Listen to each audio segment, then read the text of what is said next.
কেৱল সুমধুৰ বাক্য বিন্যাস, শাৰীৰিক সৌন্দৰ্য দ্বাৰা ঈৰ্ষান্বিত স্বাৰ্থপৰ প্ৰতাৰকজন কদাপি সাধু হয় না।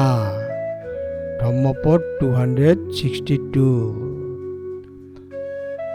শুধুমাত্র একজনের মৌখিক বিকাশ, চিত্তাকর্ষক কথা বলার শৈলী বা মনোমুগ্ধকর উপস্থিতির কারণে একজন ব্যক্তি যিনি লোভী, ঈর্ষাকাতর এবং প্রতারক, তিনি গ্রহণযোগ্য ব্যক্তি হয়ে ওঠেন না।